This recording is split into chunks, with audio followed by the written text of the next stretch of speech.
Looking at the various engagements that we have today, it is so easy to forget about our health, mental well-being.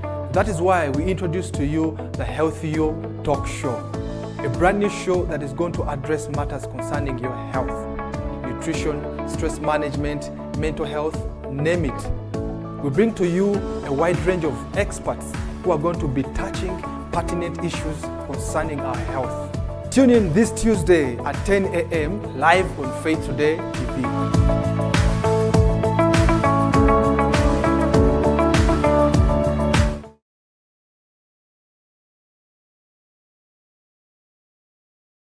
Mountain Moving Faith. This is my latest book. And if you want to learn how you can move mountains, life has many mountains. While this journey, you will encounter mountains and you wonder, how can I move mountains? This is a book to read. And it took me time to research, to pray, and to wait on God and look at the scriptures and what Jesus talked about moving mountains. And this book is quite a story, it's quite an inspiration. It is quite something that will change your life. So order your copy today. We can send it to you wherever you are in this country. We will be able to send this book to you on Mountain Moving Faith. Call that number or send a message and our team will be able to ship it to you wherever you are. There's a book to read. You can also buy for your friend, for a family as a gift. And I have no doubt they will thank you and they will be always thankful for what you have done for them. So God bless you as you read this book, Mountain Moving Faith.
Matters business. Today we're going to discuss about customers.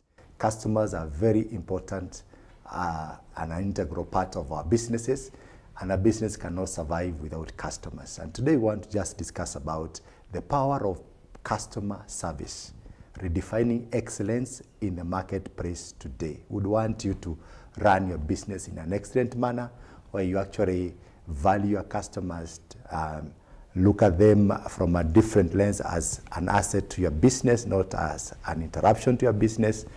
Look at them as people who can actually help you grow, and as you solve their problems, you'll be able to also grow your business.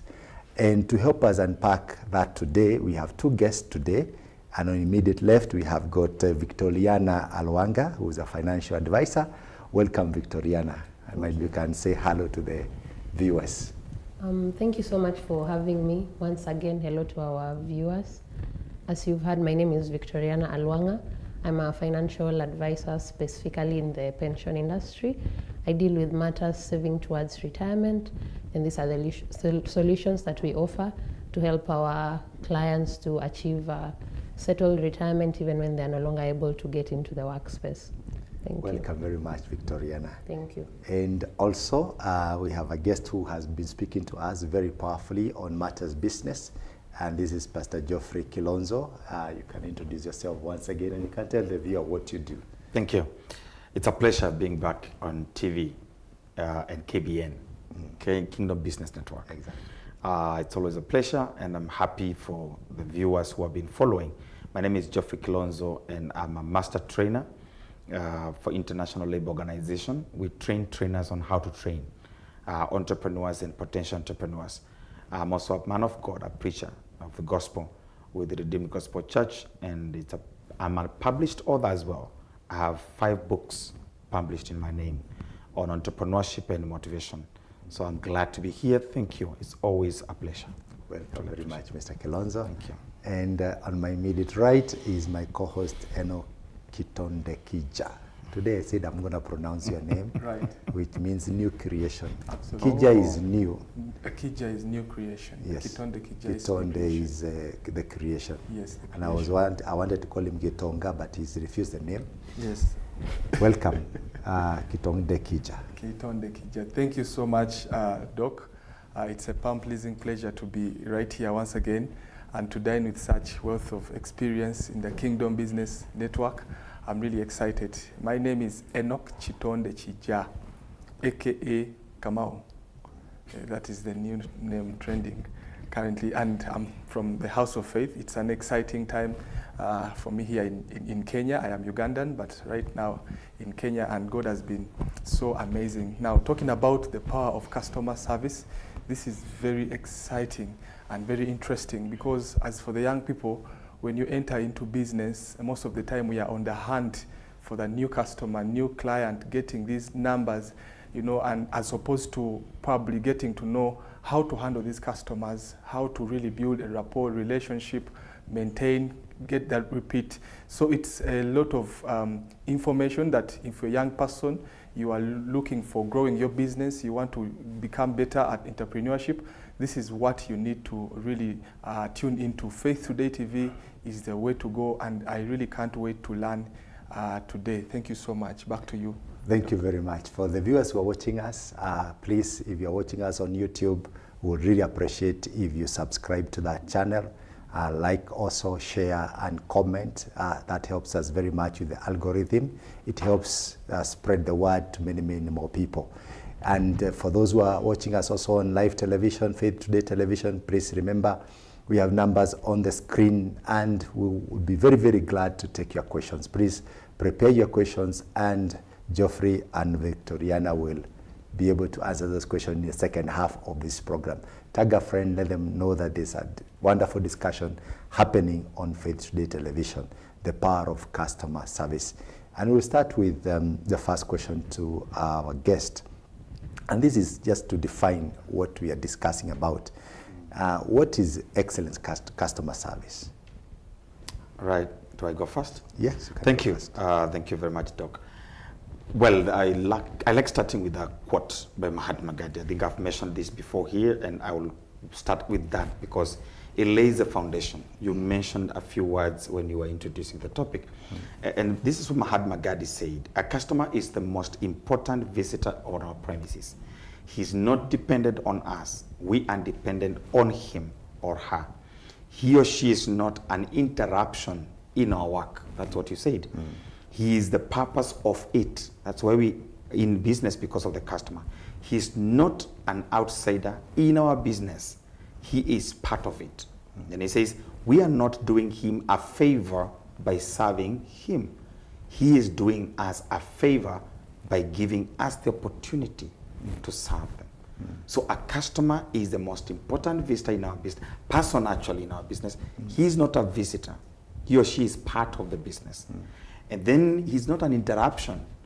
You know, sometimes you go, there's a funny joke that was being done by one of the comedians in Kenya about the M-Pesa girls. I don't know whether we remember that one, where they will be chewing and you come, you want to transact, and they don't even care. Actually, they look at you like, why did you even come? What are you doing here? So they are not an interruption to our business. They don't come to interrupt our comfort. They are part of the business. They are the reason actually why you are in that business. That's how important that person is. They are a stakeholder in the business. So when you start thinking about a customer like a stakeholder, part of the business, not an interruption, but a very important person, now we start treating them right from there. So from my description, Customer service is anything we do for the customer that enhances their satisfaction. Okay. Anything that we do, whatever you will do, talking, designing, packaging, location, branding, anything that we do, it enhances the customer satisfaction. And that for me is customer service. So whatever we begin to discuss now, it should end with the satisfaction. Was I happy when I came? How did I feel when I came? And the satisfaction is also determined by what we call the experience. And customer experience is the interaction of a customer from the time they see you on advert or your product on advert until they get it and use it. That whole process is experience. And that experience can either lead to dissatisfaction or satisfaction. So I think for me, that's what I would say about customer service. Yes. Victoriana, what do you add to that? I'm also going to just quote something. People tend to forget what you say to them and what you do for them, but most of the time they will always remember how you made them feel. So when we think about customer service, I believe that it goes hand in hand with customer experience, that it is a journey. It doesn't just stop with the products or the services that someone is offering, but it comes with what are you doing for the customer before, during, and even after you've been able to deliver on what they expected of you. That's what I have to say. So, and it's all about the customer expectations and how you can also exceed those expectations. Exactly. Okay, and you have to deliver a solution to the customer. Yes. So, okay. Yeah, and look, on that expectation thing, I think it's good to capture a few terminologies, like Victoriana has said. It's good to say customer expectation, satisfaction is the overall feeling of contentment, the overall feeling. This satisfaction can be on spot and can be an afterthought. Sometimes a customer may not express satisfaction when they come to your business, but maybe as an afterthought or after the thinking about the experience, they may get satisfied. So someone may feel discouraged because, oh, my customer didn't look satisfied. If the service was really good, it will still come. Now, these are two terminologies I felt like bringing on board. A customer expectation and perception. How do you satisfy a customer? The customer has a perception. Now, the perception of a customer is built from an experience in the past. So I'll give an example. If I went to a restaurant, if I go to a new restaurant today and order a cup of tea, I have an idea of the last experience I had elsewhere. And that experience I had elsewhere, it builds my expectation. It's either I'm expecting better or worse service. Now, it's the person who is selling to me that should make me either change the mind or change how I think and also experience better. Now, what you do, because we also have to connect this with advertisement. A lot of time we shout about our products. We go out with flyers, we go to social media, we tell people about our business. What we do with marketing, we create an expectation. And it's very easy to create an expectation of what you cannot deliver. Most of the times we paint a picture. You know, when we were preparing here, we talk about what people are doing with Snapchat.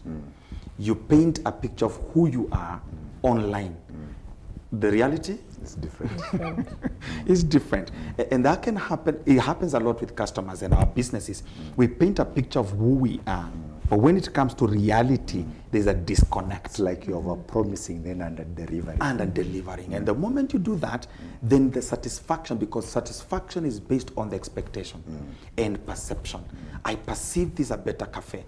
I perceive, based on what they have said, then I expect better. So the satisfaction of a customer is a combination of perception and the expectation. And you either have to meet or exceed the expectation. And that is the whole experience. And I think while we were still at it, can you also comment on the aspect whereby somebody purchases something and he's happy up to that point, but once he goes home, he is unhappy. I know there's a term to it, I don't want to introduce terms here, whereby, for example, let's say you bought, let's say like a phone like this, you bought it at might be 40,000 shillings, and you're happy, Then you go home and someone tells you, oh, you bought at 40. This thing is going for 20,000. 20K. You bust the bubble. You bust the bubble. Yes. And I've just used price because that people can relate with. And there are many other aspects whereby you can buy something, and then when you reach home after a week, you're like, I didn't make the right purchase, and brings that dissatisfaction. Maybe you can comment on that. Yeah, and the worst thing is what you promise and what you deliver. That's number one. Number two is even the after service. Yes. What do you do with customers after service? You know, so many times we want, there are two things. The product I bought should meet my need. If it's not meeting my need, then I'm not satisfied. So the product must meet my need. But also the follow-up you do with the customer, the after service. Is there, I will give an example, Doc. I went to Nigeria and I went to a hotel in Victoria Island. When I was leaving, the day I was going to the airport, I left my charger, my laptop charger. Now on my way, I didn't know I had left my laptop charger, but they have a habit in that hotel of calling the customer immediately to thank you for coming to the hotel. Wonderful. So when they called me, I realized at that point when we were talking and I was giving feedback, I realized, oh, by the way, I left my charger. And then I said, kindly, can you check in my room whether there's a charger? They went to the charger, to the room, picked my charger, and from Victoria Island to Lagos Airport, it's very far. But they got someone to deliver that charger at the airport before I boarded. Wonderful. Now, by experience, I can tell you the truth. Anytime I'm at Victoria Island, I'll not even think of another hotel because of how they made me feel after. First, they follow up. How was the experience? As we do feedback, they can also give me an after service without a cost. They did not charge me for that. So that is follow-up of a customer. If you cannot follow up did what you bought from us meet your expectation? Is there anything that we can do for you? Is there after service, after purchase service that we can offer? Then you're not doing a good job. So that is how I can comment about after purchase. After purchases. After purchases. What happens after that? Yeah. Okay. Yeah, we can move to the second question on what are the key elements that contribute to a positive customer experience. Amazing. And I call them 5 needs of every customer. The 5 needs of every customer, number 1 is service. Bottom line is whether you market, shout, whatever you do, you must deliver the service. What do you do? And it starts by what's your value. And remember, we discussed value here. What is the value that customers are getting from you? The reason why customers come to your business and not the other competitor is because there's a value they are getting that they can't get elsewhere. So first, define the value and then deliver the value. If you are not delivering that value, the customers will move to the next door. Because why should they keep coming? Service. Number 2 is price. Every customer expects to pay for a service or product commensurate with the value. So a customer expects prices that match the value. A cup of coffee, we've said here the other time, a cup of coffee in the downtown is not the same price with uptown. You go to Serena, you go to another hotel, 4-5-star hotel, you pay a cup of coffee 500, 600 shillings. Somewhere else, the same cup of coffee is 50 bucks. Why? The value. The price and the value. Security. You have a parking, your car is taken care of. Even the ambience, the network, the kind of people you're relating with. So why am I coming to you? Don't charge me what I can't, and I don't feel like it's value. So that is number 2. Number 3 is quality. Customers expect quality, and quality is relative. Deliver quality based on what you promised, and the price and the quality must match. So customers expect, number 1, the service, price, quality. Then action. Action is before, during, and after. You know, sometimes we lose customers right from the call. Right from the call. Your call box, your call center, or your number, the number you've given, goes unanswered 3 times. How do you feel when you call and nobody's answering? And when the person who answers calls back, they have an attitude. Yeah, and you can detect it on phone. You can detect it on phone.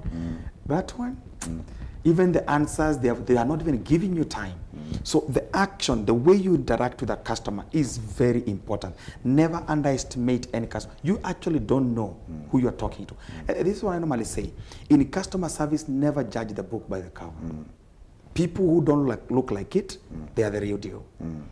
You may write off someone by the way they came dressed. Someone said people who have money don't dress like money. Yeah. So don't look at customer, and we talk about the personalities and all that and the way people look. Don't judge someone because they came looking funny, or the one who came driving a big car. Now you clap for them. This is a guy, give a cup of coffee, and someone comes in rags and you're like, come on, this one is, that must be the billionaire you're looking for. So action, the way you interact on phone, and then during the service. When the customer comes to our shop, how do we treat them? How do we handle them? We might have, and sometimes capacity can fail us. Customer service can fall because of capacity. You get more than you can handle. If your customer service officers are not able to handle the traffic you're getting, then think something to do. Think about something to do. Because the moment customers feel ignored, you're losing them. And you never know because they influence. Someone said a negative word is told to 20 people. And the satisfied customer talks to 20 people. A satisfied customer only talks to 6. And that's a true statistics. So when I'm happy about a product, I'll only talk to 6. When I'm not happy, I'll shout to 20. So the damage is more when you don't do the right thing than even when you do the right thing. That means 5 negative, that is 5 times what? 20. That's 100 negative people. Yes. So that's a whole community. Serious. That is serious. That's a whole community. So the last thing is customers expect appreciation. Can you just appreciate? A thank you note.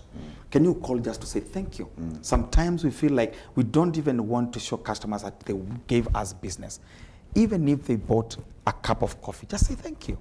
It doesn't cut any piece of your body to say thank you. A few words. Thank you. The communication, the language we use to our customers matters a lot. And let me, Doc, say this before I hand it over. The way, the culture, we say culture eats strategy. For dinner or breakfast. The bad culture will eat your strategy. You have a dream of becoming a member business. But I can tell you, bad culture will be biting it every morning. And culture can be seen through your employees. If you don't train your employees to have the culture you want, they'll kill your business slowly by slowly. One customer is dissatisfied, goes. Another one. So you must inculcate the culture you want. And I gave an example of a restaurant, I'll stay there. If the people serving you are not doing what you expect, it doesn't matter how much money you pour there, it doesn't matter how strategic the place is, that business will still close down. The customer is the very thing we are looking for, not capital. Not the beauty, not the brand, not the business. It's the customer. So the customer is everything. They need appreciation. So I'll just quick as a summary: service, price, quality, action, appreciation. I summarize that the 5 needs of every customer that they must meet. You know, I'm just remembering growing up. There's this big shop in our area, somewhere in Ruta. And the owner was an old mzee known as Ada. He was quite old that time. And if you went to his shop, and might be somebody else buying, and then you now say, oh, nipatie omo, or give me this. And he's serving somebody else, he would stop, look at you, and he ask you, can't you see I'm serving somebody else? So we had learned that anytime we went there, you keep quiet. It's like you're going to a mortuary or a cemetery. You keep quiet until asked, what do you want? If you dare tell him before, he'll actually chase you. At times you'd even tell you, go to the next shop. And it was the only big shop. And he knew he didn't have any other choice, you know? But he was an old mzee. And some people would... Did he survive? Okay, he was quite old that time. And he didn't need that money that time. Yeah. Enoch, what's your reaction to this? I love the story. First of all, to pick it up from there, I love the way he respected these clients of his.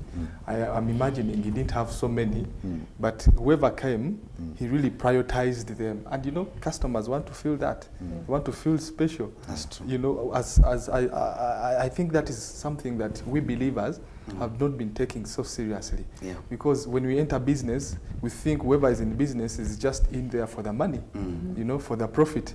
But you have helped us understand that it is more than a profit. Yeah. It is a process. You have talked about the five elements needs of every customer. Yeah. You know, Bishop was teaching us over the weekend, the young people, the youth, we had them here very energetic. And he gave us a story of David, you know, how he overcame and all that he went through. So I learned that David also had his 5 stones, you know. So as an entrepreneur, I need to have these five stones with me, you know. So it's really interesting. And so interesting. Wonderful. So let's go to the challenges. What are these common challenges which are faced by customer service teams today? And as we go to customer challenges or customer service challenges, Doc, it's also good to mention about some differences of the people we interact with. And I'm just thinking of that old mzee. This came when you were talking about it. There's a difference between a client and a customer. So many times we get excited by the clients. Who is a client? Actually, the word client comes from the word from kleneo. Kleneo is a Greek word that talks about inclining. So when we see a number of people trooping into a business, as a business person, you must ask yourself, is this my customer or my client? Now, a client is someone who has just inclined towards your business the first time. People incline towards your business for different reasons. Maybe you did some good marketing. Maybe you are strategically positioned or locationed, and someone passing says, oh, that's a nice shop, let me see. That's someone who has inclined to your business. Let me check them out. Let me check them out. They may not necessarily remain your customer. The word customer comes from the word custom, accustomed to. So a customer is a repeat buyer. They were inclined the first time. They got satisfied by your product or services. They come back. And as they come back, they will repeat again. They become accustomed to your business. So we have to convert our clients to customers. And how we treat them determines whether they become our customers. Now, that again, because this is leading to the challenges, you also need to know in your business who is my customer and who is the consumer of my products or services. Now, the difference between a customer and a consumer is this. When we sell toys, toys are for kids. The consumer of toys are the kids. But the customers for the toys is a parent. Is a parent. He's the one who pays for it. He's the one who pays for it. So when you're structuring your business and your customer service or customer relationship management, you must know, in my relationship, I must relate with the customer well and the consumer as well. If the customer is willing to pay, but the consumer refuses, you lose a sale. If the consumer wants to buy or wants to consume, but the customer is not willing to pay, you still lose a sale. And you can see that with the people who sell toys. They're very strategic. They will show the toy to the kid, and then look at the mother. Because the kid may like it, but the mother may refuse. So your strategy as a business person really has to appeal to both the customer and the consumer. And so sometimes we forget, who is actually my consumer? In a TV station, for example, we have consumers, we have clients. You may have advertisers, you may have listeners. The two are important. If you lose one, the other one suffers. So we are looking at this because this leads to challenge. Understanding customer relationship management as a process may make us lose the goal. So the challenges, so I just mentioned that because I felt sometimes it's very important. You want to say something? No. Just go on, Okay. So the challenges that we face in customer service, number one, is again, failure to differentiate between internal and external customers. That's the beginning. Richard Branson, the CEO of Virgin Atlantic, said this. He said, if you treat your staff well, they will treat your customers well. And your staff is your internal customers. Those are your internal customers. The external is the person who is paying for the service. Exactly. Okay. So both are equally important. So you must treat your staff well for them to treat your customers well. And you must also show the customers the right thing, the internal customers. So the internal customers are stakeholders, these are staff, these are partners, these are investors and directors, these are internal customers. So you must have a seamless flow of information and how you treat each other in the business, because customers can always tell. If you go into a place where staff are disgruntled, you can always tell. Yeah. Because customers are human, they can see, and every customer is actually a business person or an employee somewhere. And I normally say, if you're a business person, you are a customer elsewhere. If I go to a supermarket to purchase, I most likely am a CEO somewhere, or I'm a business. So the way I feel when I go to that supermarket, I should use that knowledge to know how I should treat my own. If I go somewhere and I find employees relaxed, not willing to work, they're not paid, they are moody, how do you feel? I mean, where am I? Am I in the right place? So that's how people feel when you don't treat your staff well. So the first challenge is, how do you treat your employees? The people who talk to your customers, the customer, you can't ignore the person who picks the first call with your customer. The moment you ignore that person, your customers have suffered. Yeah. Because she'll become a stumbling block to the entrance. It's a gate. The customer service officer is a gate to your company. A customer calls and they nag. They click. They even click. What are they even talking about? Do they even know I'm not paid? You lose them. You lose them. And a customer can tell there's a problem in that business. Yeah. No one wants to do business with a collapsing big company. Yeah. Even a small shop. If I know this shop is shutting down, I'll move. So please treat your employees well, number one. So if you can overcome that, is very important. Number two, understand the costs of losing a customer. Yeah. It costs more to onboard a new customer than to keep one. So if we have to calculate the costs of retention, then we will know, am I supposed to work more to get on new customers or retain the one that I have? Many people are busy onboarding new customers than retaining the ones they have. I will sell without a doubt. If you can work more on the retention, you're going somewhere. If every day you are out shouting, taking your salespeople, shouting at them, you're not selling, you're not. The ones that came last week, where are they? And this is what we call, you calculate something called the churn rate. The churn rate of a business is how many customers are leaving your business. Can you do some quick analytics? 1 month ago, new customers came. Where are they? If you can't track that, then customer service is far from in trouble. Before you go to that challenge, I can see we are somewhere in the middle of our program today, halfway. We'll take a short commercial break. Sure.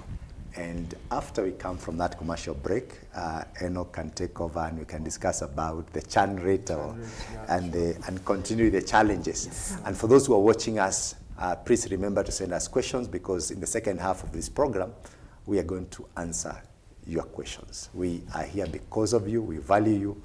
We want you to benefit from this discussion, and that's why we are here.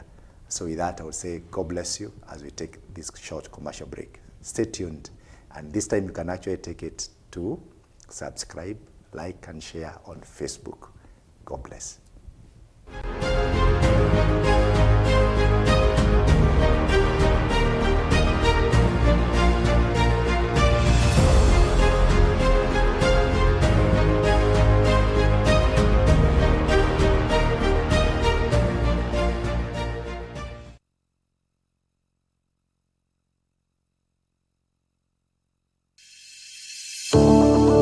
Okay, asante. Nilikisajili kitabu ambacho kinaitwa 7 Keys to Success, ama kuna kanuni funguo 7 if you like it, ambazo zitakuletea ushindi na kufaulu maishani. Wote, wewe na mimi, tunataka kufaulu, lakini pia kuna njia ya kufaulu. Ukisoma hiki kitabu ambacho nilikiandika kwa kufanya utafiti, kwa maombi mengi, kuangalia neno la Mungu, I have no doubt ya kwamba hiki kitabu kitabadilisha maisha yako. Nilikuwa naongea na mchungaji rafiki yangu, akaniambia nilisoma hicho kitabu, sasa ninafundisha watu wangu kupitia ujuzi, maarifa, hekima ambayo nilipata kwa hiki kitabu. Kwa hivyo unaweza pia nunulia watu wengine, na akaniambia alinunulia hata viongozi wake, na wamekuwa wakisoma, wakaweka kwa library yao wanasoma. Hiki kitabu sina mashaka, nina uhakika itabadilisha maisha yako na utabarikiwa. Tuma message ama upige simu kwa hiyo namba na naweza kuwasiliana na wewe na utapata hiki kitabu, utatumiwa, usome na ubariki pia watu wengine. Asante. Mungu akubariki unaposoma 7 Keys to Success, and you will succeed. Thank you.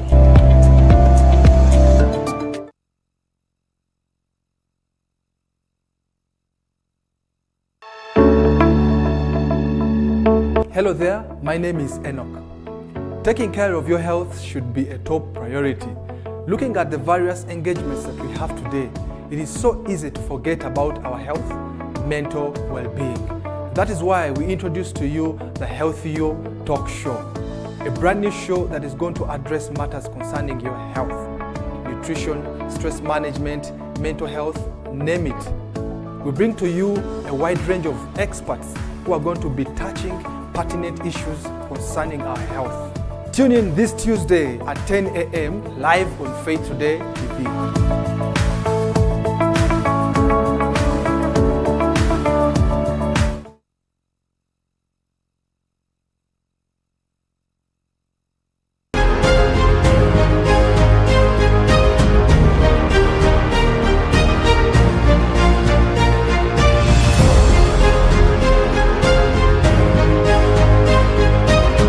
Welcome once again to the second part of this program, Kingdom Business Network. We are so much glad that you're tuned in to this program. And before we went on break, we were discussing about some of the challenges on customer service, and Enoch had something that he wanted to put us as a rejoinder as we discussed churn rate. Sure.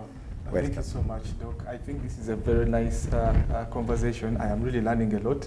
He talked about a very important point that I feel like the young people really need to grasp right now. If you miss it today, I'm telling you, you may take time to recover. He talked about the churn rate, which is something that, you know, it's easy to get a client, you know, like you alluded to it in the first session. We get the numbers. For example, some of us who have a background in marketing, you are able to get these numbers. You know, the digital space, people are able to even advertise, boost. You are getting the numbers coming and not paying attention to this client. You call them customer. Now the vocabulary actually changes. You know, everything changes. So interesting. So it is now like important now to pay attention to this one client. It's not all about just the numbers. You said, you also alluded to that it takes more money.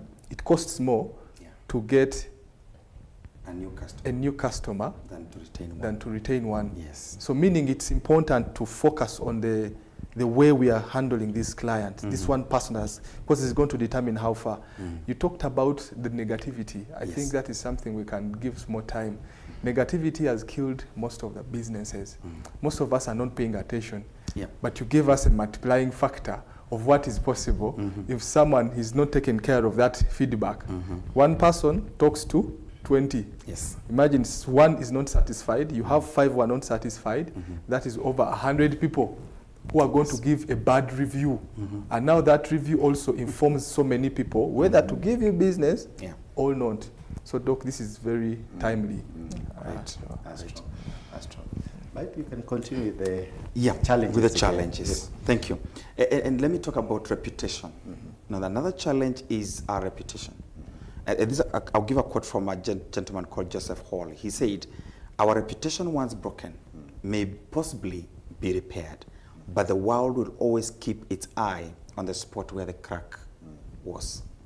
So when you have a business and you develop these cracks, because we normally say customer will always fall through the cracks. The cracks can be poor employee management, can be poor communication. All these are cracks, and I will give you more because they form the challenges of customer service. If a customer leaves, even if you do follow up and restore them, they will always look at the spot where the crack happened. So the best thing is to make sure the crack does not happen. If we can, and that's our reputation. How much can you guard your reputation as a business to make sure that it doesn't get torn down? And I would just mention now the rest. Now, the other challenge or what makes or the barriers that cause our customer service not to be achieved is another thing called inattention. the inattention that Enoch said. Inattention is when you don't pay enough attention to the customers. I love them their example. Focus. Focus. Let me finish with this customer. Yeah. He is as important As you are. as you are. If it comes out without the rudeness, that's the best approach. Yeah. Now, what I will do is, if I realize I'm being overwhelmed, I can get an assistant. So that again, you don't queue for long, because queuing can also be a problem. Actually, queuing, whether it's queuing in the business or queuing online, it can also become a crack. So quickly identify the cracks where customers are falling through, and because that's our reputation, we have to guard our reputation. And customers hate not being paid attention to. When I come, I have time. Time is of essence. No customer has forever time to stay at your shop and wait. That's true. So why keep them waiting? Pay attention to them. Now, what is the solution? You must set aside time to talk to your customers, whether it is before, during, or after service. Always pay attention. Then pay attention to details. When customers complain, they want to be heard. One of the things that customers respect a lot, besides getting the product or service, is to be heard. Are you even listening to me? I said, this is not working well. Is there anyone listening? I don't know whether you've been to places where people, is there anyone listening to me? Yeah. They even ask, are you people hearing what I'm saying? And people don't seem to hear. So active listening to customers is very important. Their inattention from the customer service officers will kill the business. Number two is inconvenient access to support. They may be willing, the customer service officers may be willing to offer the service or listen, but how can customers access your business? Some businesses post online, but their contacts are not there. So people keep asking, where can we find you? How can we talk to you? You are out there talking, but they can't reach you. The inconvenient access to support.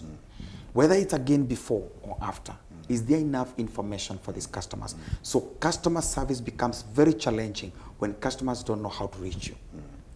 Customers hate being tired looking for. And now what is the solution? Put your customer care phone number everywhere and anywhere customers can see. Yeah. Make it public. If it's not your personal number and you feel you don't want to be called at night, then get a customer service line.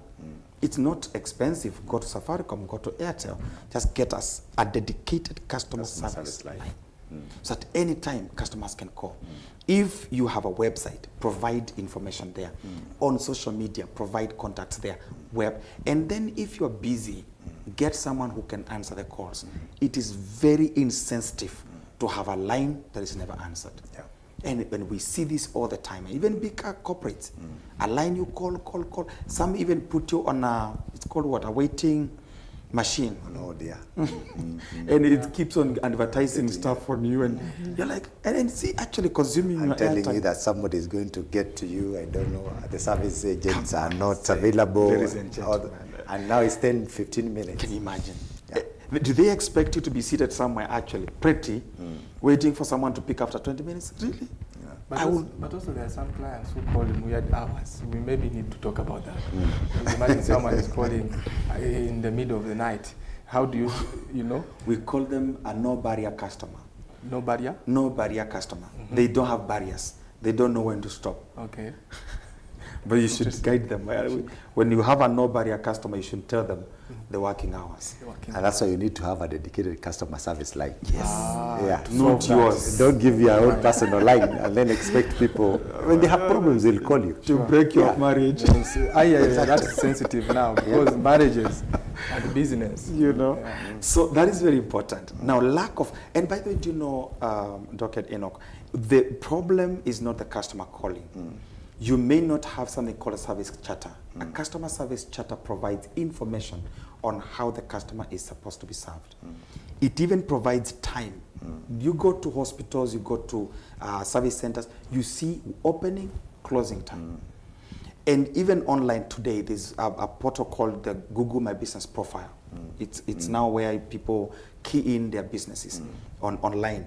It asks you, to even provide information on whether you open during holidays, Yeah. Saturdays, what time do you close. Yeah. So when I go online and check your business, you should provide enough information to know that after 5, I don't expect a service. So I'm also insensitive to call beyond that. Beyond that, If we open at 8, then we are ready to serve you at 8. So that's very important. So providing enough information. The other challenge I would say is lack of customer data. And this is from the business point of view. Do you have enough data? By the way, Africa is known to be one of the worst recorded or coded continent. Coding here, I mean information, availability of information. It's a problem, yeah. It's a problem. And even decision making is poor because we don't have data. So, and sorry to say this is just a by the way, I'm not justifying. You can see the surprise even when this gentleman going around showing projects that I've stolen. People are like, what? What? Yeah, we know it is done. What is it? Lack of information. It's just, and that's just for government, but for companies it's the same. You'll be so surprised when the business owner realizes, what, we've lost 20 customers. You didn't have the data. So when customers come to your business, get information. You know, you're saying that, and I went to do some strategy for an organization. And when I asked for data, we started to analyze the data. And the greatest surprise to them was that they were getting all their customers from Nairobi, over 99% of their customers from Nairobi, and they thought they were serving the whole country. My goodness. And they were surprised. Lack of data. You know? Yeah. They thought they were all over. They said our business is all over Kenya. 99%. Nairobi. It's Nairobi. Nairobi is not Kenya. Nairobi is not Kenya. But you see, you know, what again helps you to do is to also strategize. Because my marketing plan should be informed by my customer base. You know, if my customers are coming from Nairobi, I should also focus energy to reach that market. Maybe I may even need to shift my business. I may be in Thika and I'm serving Nairobi, so really? In fact, that's where now our strategy is developed from, because our first strategy was, can we now have a business, can we now start attacking other counties? Can we go to Nakuru? Can we go to Kajiado? Can we go to Nyeri? Can we go to Thika? You know? Can we have representatives there? Exactly. And data analytics is so powerful. You know, I was telling someone, you can analyze even your social media following. Who are they? What age? Where are they from? Because that informs the demographics of your customers, informs your strategy. So develop a customer logbook. I advise everyone. It doesn't have to be sophisticated. You can just get a basic book where every customer records or you record them. When a customer comes, the name, how much they bought, what they bought. With time, you'll be able to get that done. Customer paper trail. The customers who bought, can you have a trail? Can we have a follow-up method? And then a management systems. They're very affordable nowadays. We were installing one for a poultry business. Online, it's free. Actually, apps have been developed. Just download an app for your business and keep your records there. After the end of the month or day, you can give you data analytics. Who bought, how much, which product is moving, which one is not moving. It also helps you to strategize what to focus on. So that is about customer data. If you don't have data of your customers, you're doing badly on customer service. It's not just about seeing them coming, it's knowing who they are. Wonderful. Then inconsistency in relationship management. If you keep on changing the people who handle your customers, you will get into trouble. And you lose a lot. And you lose a lot. Because there's no institutional memory. You know, I defended when the president, this is very political, but let me just mention it. Some people were saying, get a fresh cabinet. And as a business mentor, I said, oh, hold on. Do we understand institutional memory? If you fire everybody today in your company and hire everybody, you're starting from scratch. People go with information that the newcomers don't have. There must be a process of handover.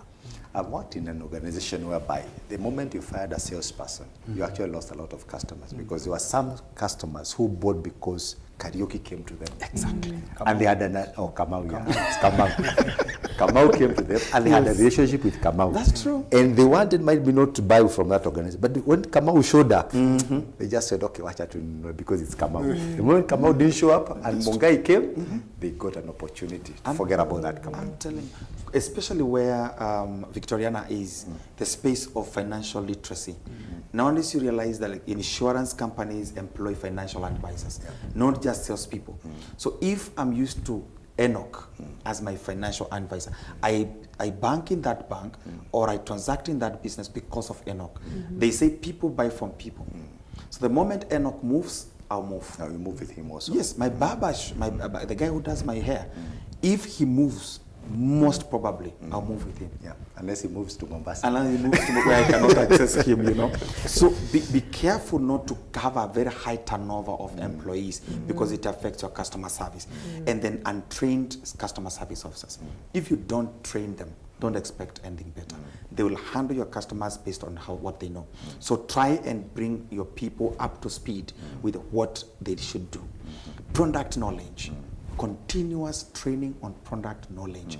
People want to buy from experts, not people who have no idea. If I'm selling a phone, I need to have knowledge of the phone. So the person selling, including you as a business owner, understand and know your business so well that the customer feels they are buying from an expert. They will always come. People are not so much interested in the product, but the knowledge that you have. And the confidence that the person who is knowledgeable inspires. This is it. You know, there are people who talk with a lot of confidence. You now listen to them. Yeah. But if somebody is not knowledgeable, you can't even detect it. You ask one question, is like, let me find out. And you also take the opportunity to take off. Yeah, they even wonder, you're selling to me something you don't know? You don't know? Then I will even doubt it. You doubt the thing. Yeah. Yes. And so finally for me is bureaucracy. Bureaucracy, yes. Bureaucracy is another big challenge in customer service. Before I see the CEO, I have to go call, book appointment, come, wait. Who am I again coming to see? I am your customer. I'm not a bother to you. I'm not a visitor. So don't create bureaucracies for customer to see you. If you can't be seen, you're busy, and we understand, then create a tier of management where there's someone who can handle my issues. Customers don't want to feel, they don't care about your bureaucracy. Employees can care about that because of pecking order and management, but customers want ease of information. If I want what the CEO can provide, be available.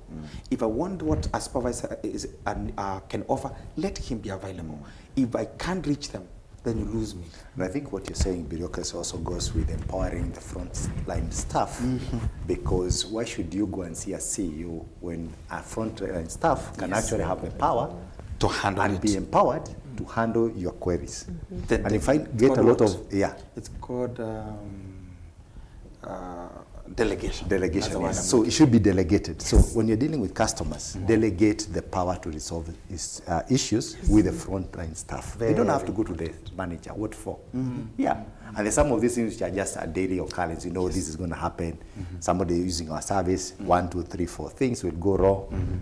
Give the person frontline to the power to resolve that. That's true. Let's move to Victoriana. Anything to add before we go to questions? Maybe just to add on what has already been said. When we began, you talked about churn rate and inattention to the customers that are already there. Our focus is on getting new ones. So I believe that as businesses or as entities that offer products and services, we are supposed to be able to maximize on those that we already have, because once you have customers that are loyal to you, it will be easier for you to be able to get others. Same thing you talked about. The one will go and talk to other 6. The other 6 will go and talk to other 6, each of them. So you'll be able to continue growing, even as you continue to serve this customer base. Then something else that we find is we are not really quick in adapting to evolution, because customer expectations are always evolving, and even technology is also advancing. So you mentioned that there are some customers that will call you in the night. They don't have boundaries. All they desire is for their need to be met. So I find that as businesses, we are supposed to embrace technology and use it to our advantage. There are tools that you can be able to have. We have websites, we have the mobile apps that you've talked about, and they can allow you to be able to have the customer track something online instead of having them call you. The questions that they need to ask, they can be able to do that online. So embracing technology and understanding how the customer's expectations are changing as a whole. I find that once we're able to understand that, it will help to counter some of these challenges. Yes.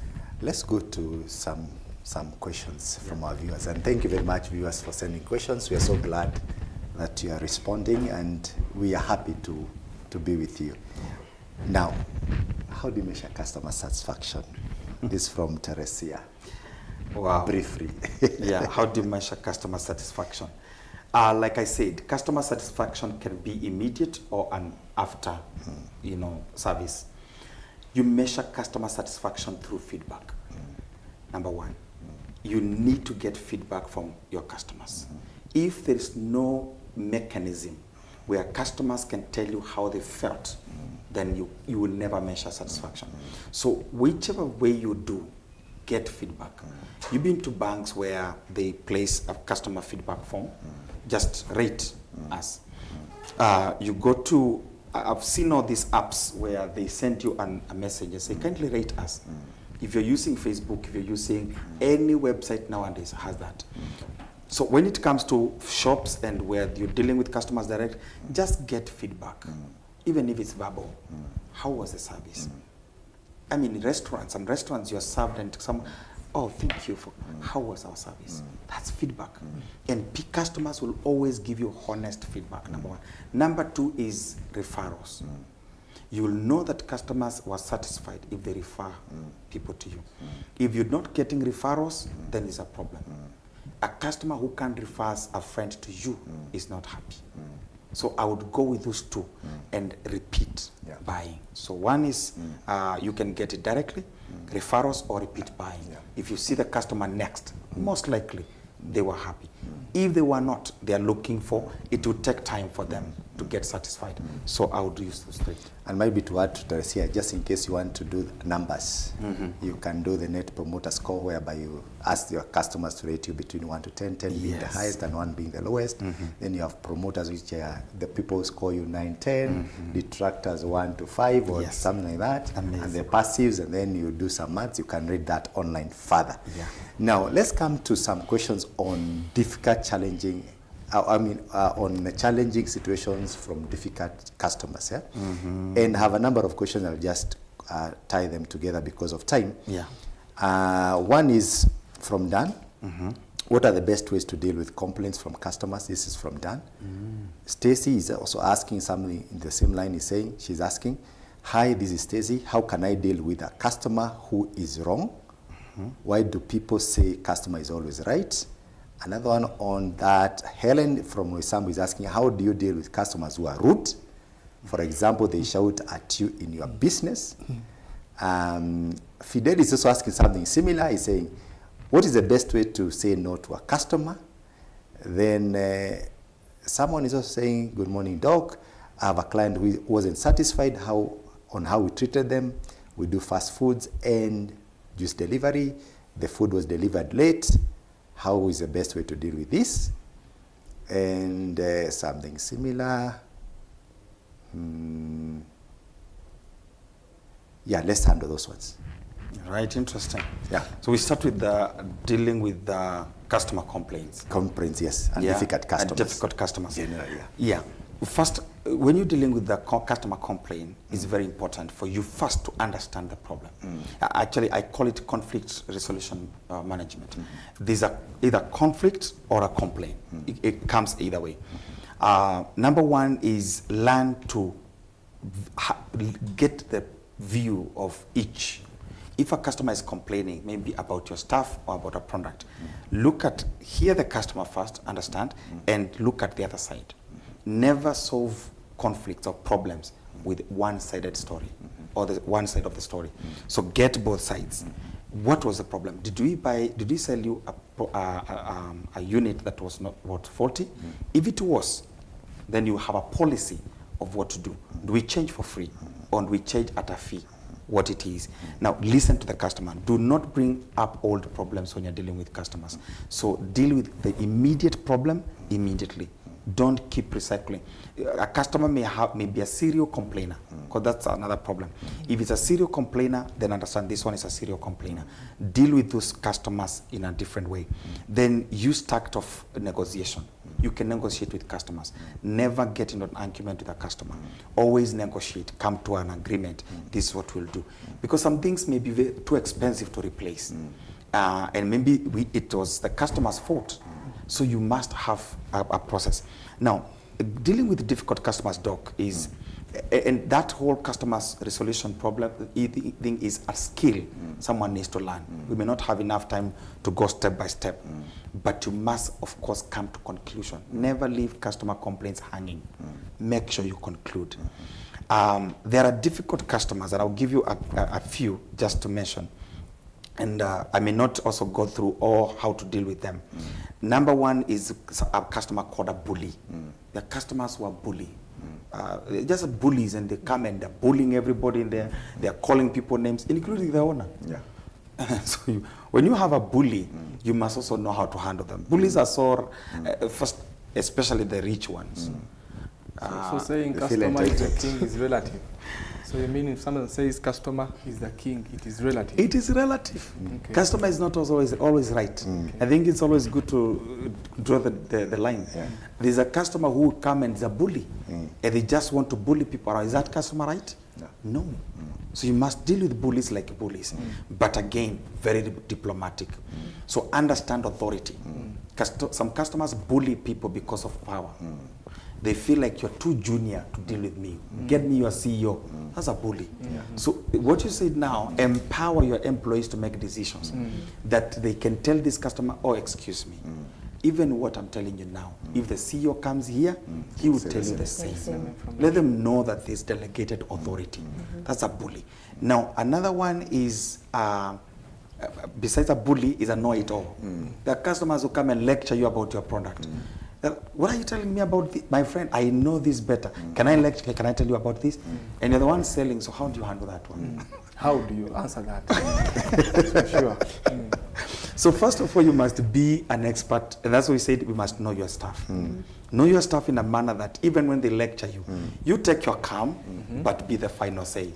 Have the final say. You know, yes, thank you for giving me that information, and I know that's right. But always agree first with what they're saying, but then give them the final word. Never allow a know-it-all customer to have the final say. Otherwise, you will never sell. Is it okay to tell them, can I make research about this? Or can I ask from my boss? If you don't know about what they're saying, agree. If you don't know. If you know, then you have the final say. You see, you must know your thing in a manner that anybody telling you, they are adding maybe to, or they're telling you what you know. So you first rephrase what they have said, repeat what they have said, and then tell them now what you are saying. That's how you deal with a know-it-all customer. If you make them have your way, you are actually saying, my position is irrelevant. Then this customer always needs the CEO to sell, to buy. So what's your job? Then the CEO will ask you, what's your job? What are you doing? So know your stuff. Then there's a habitual complainer, like I said. There's someone who will always complain.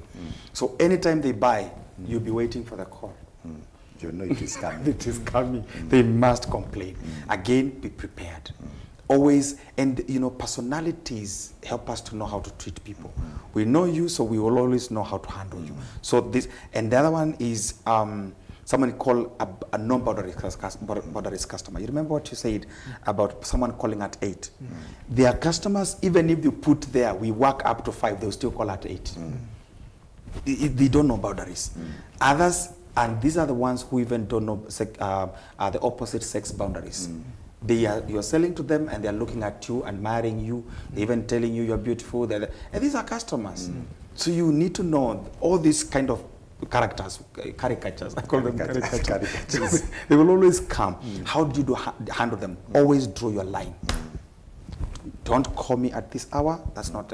If you see it, make sure you repeat that again. So learn how to. There's no one should fit all hands a dog. Know how to deal with these people. Thank you very much, Pastor Geoffrey. Our time is very much gone. What I would request is if we could continue from here next week. because we've Yeah. not even reached halfway of what we wanted to discuss. And for the viewer, you've sent me a lot of questions, and I couldn't be able to take all of them because of time. Yeah. But I'm asking Pastor Geoffrey in your presence that he continues next week, same time. So we'll pick your questions next time, next week, same time, same station. And with that, I would just want to ask you to give us a parting shot. But you can look at that camera and speak to the viewer and give them a parting shot. Thank you so much once again for having me. It's been quite a learning experience even for me as well. And just reiterate what I said in the beginning. People will forget what you did for them or what you said to them, but they'll never forget how you made them feel. So even as you continue to interact with your customers, remember that it's a journey, before, during, and after. Thank you. Thank you very much, Victoriana. We are so glad to have you. Thank you. Thank you. Pastor Geoffrey, what's your parting shot to the viewer? My parting shot is customer retention is everything you have to work for. Retain that customer no matter what. Do whatever you can do. Communicate well. Please remember, your credibility is very important. You're the brand out there that you post must match your credibility. Don't post to be what you cannot be. Fight to have a credible name that remains in the minds of your customer. So let's build our credibility, not just our reputation. So we must be credible. People must be able to trust us based on the service we offer. If we do that, you can be assured you will retain more than 80% of the customers you get. I would also want to ask you once again to tell the viewer what you do, how they can get in touch with you. Sure. Yeah. Thank you. I am a master trainer, like I said. Besides master training, we have a company called ICST Enterprise Developers. Our website is www.icst.ke. We have an online academy, academy.icst.ke. And what we do is we actually train entrepreneurs and potential entrepreneurs. If you want, we have a training on the 17th, on the 19th of September, actually on something called the grab model of customer service. How can you grab the customers, get more, retain more, and again, continue building your brand? So you can get online on icst.ke. Write to us, we'll respond to you.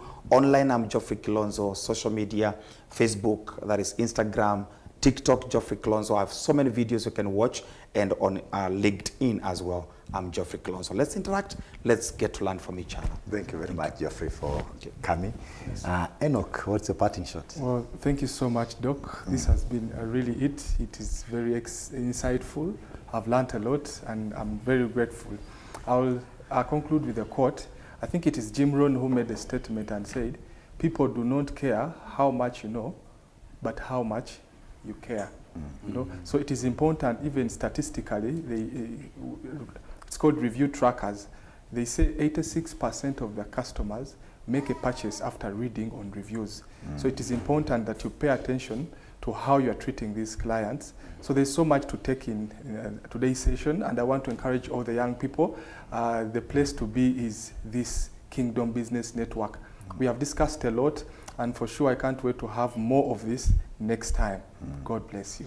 Thank you very much, Enoch. And to the viewer, thank you very much for tuning in. We are here because of you, and you can support us once again by liking, sharing, subscribing, especially to our Facebook page and YouTube. That will really help us. Follow us on Facebook, subscribe on YouTube, and please let the word spread to your friends. We'll be here next week, same time. And with that, God bless you very much. Shalom.